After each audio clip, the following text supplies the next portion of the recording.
ব্যারাকপুরে সোনার দোকানে ডাকাতি ও খুনের ঘটনায় পিছিয়ে গেল ব্যারাকপুর আদালত ভবনের রায়দান। নিশিদিন ডায়াগনস্টিক সেন্টার, এ কমপ্লিট ডায়াগনস্টিক সলিউশন। আমাদের ঠিকানা 144/1 সেন্ট্রাল রোড, আনন্দপুরি, ব্যারাকপুর, কলকাতা 122।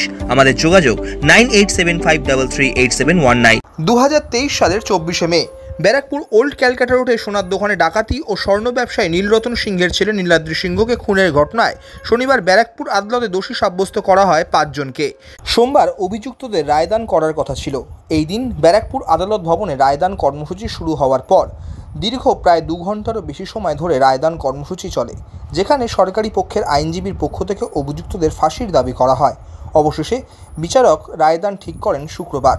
সংবাদ মাধ্যমের মুখোমুখি হয়ে স্বর্ণ ব্যবসায়ী নীলরতন সিংহ ও সরকারি পক্ষের আইনজীবী বিভাস চট্টোপাধ্যায় জানান,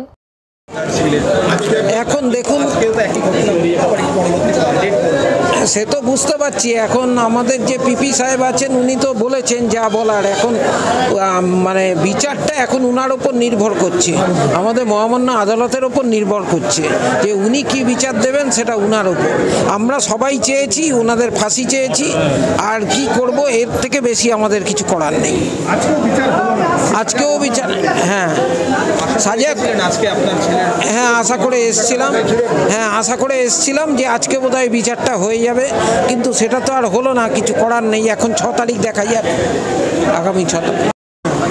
আজকে যেহেতু এটা আজকে সেন্টেন্স পয়েন্টে হিয়ারিং হলো, এই ধরনের মামলায় যেখানে ডেথ সেন্টেন্স পর্যন্ত আছে সেখানে আসামিকে একটা দিন সময় দিতে হয় মিনিমাম, এবং ডেথ সেন্টেন্সের আগে বা লাইফ ইমপ্রিজনমেন্টের আগে, এই ধরনের হেভি পানিশমেন্টের আগে আসামি পক্ষ এবং প্রসিকিউশন দুপক্ষকে বলার জন্য একটা আলাদা হিয়ারিংয়ের ডেট থাকে।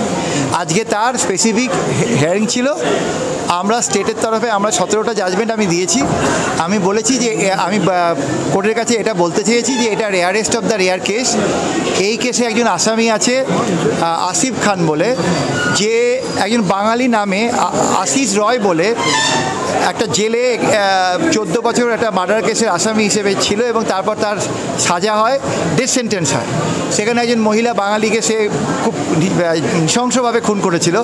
সেই মামলায় রিফরমেশনের দিকে তাকিয়ে সেই কোর্ট এদের যাবজ্জীবন দিয়েছিল, কিন্তু আমার ওটাই আজকে প্রেয়ার ছিল যে সেই কোর্ট যদি যাবজ্জীবন না দিয়ে ডেথ সেন্টেন্স দিত, তাহলে আজকে বোধহয় এই ভদ্রলোক তার ছেলেকে হারাতো না। সেইটা ছিল আমাদের কাছে মেন পয়েন্ট। আর একটা পয়েন্ট ছিল যে এটা rarest of the rare case, কারণ খুব প্ল্যান করে এই ক্রাইমটা করা হয়েছে এবং মার্ডার করতেই এর এসেছে। কারণ এরা 2বার ফায়ারিং করেছিল। প্রথমবার ফায়ারিংটা যদি অ্যাক্সিডেন্টাল ধরে, দ্বিতীয়বারটা অ্যাক্সিডেন্টাল নয়।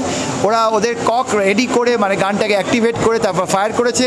এবং একটি বাচ্চা ছেলে, খুব অল্প বয়সী ছেলে, সবে বিয়ে করেছে, ইয়াং ছেলে, বাবা মার একমাত্র ছেলে, যার আর কেউ নেই। এবং এই জায়গা থেকে দাঁড়িয়ে সোসাইটির ক্রাই আমরা যেটা বলেছি সেটা হচ্ছে যে আমরা চেয়েছি যার ডেথ সেন্টেন্স দেওয়া হয় সবার। আমরা কোর্টের কাছে প্রেয়ার করেছি। আমাদের 6 তারিখে অর্ডার হবে, পানিশমেন্ট পয়েন্টে কোর্ট বলবে কি হবে।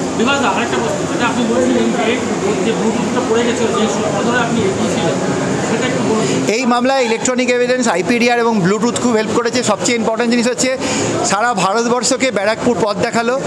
কারণ এই যে ব্লুটুথ দিয়ে মার্ডার কেস ক্র্যাক, এটা ভারতবর্ষে প্রথম, যেটা আমি কাল অবধি রিপোর্টিং পেয়েছি। এই এভিডেন্সটা আপনি দেখবেন যে আরজি করেও এই এভিডেন্সটা নিয়ে কথা হয়েছে।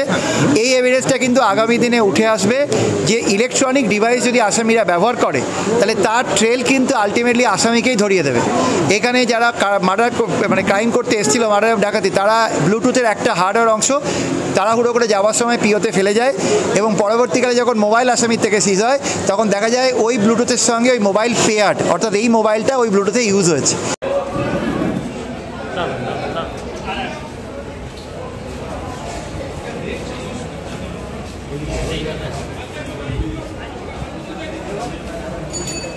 কিছু বলবে? কিছু বলবে?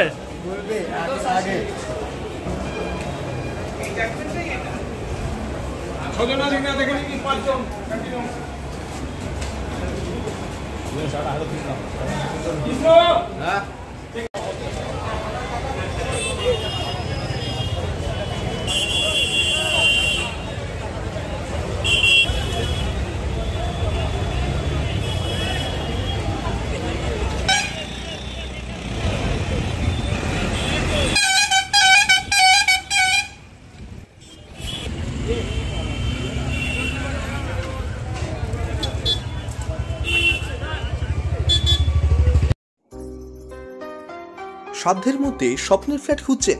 লাবণ্য গ্রুপের পক্ষ থেকে ব্যারাকপুর হরিসভা মন্দিরের নিকটে সোনাঝুরি আবাসন। থাকছে lift, top floor, set, 0% GST। এছাড়াও থাকছে ব্যাংক লোনের সুব্যবস্থা। ফ্ল্যাট বুকিং চলছে। আমাদের যোগাযোগ 7278200456।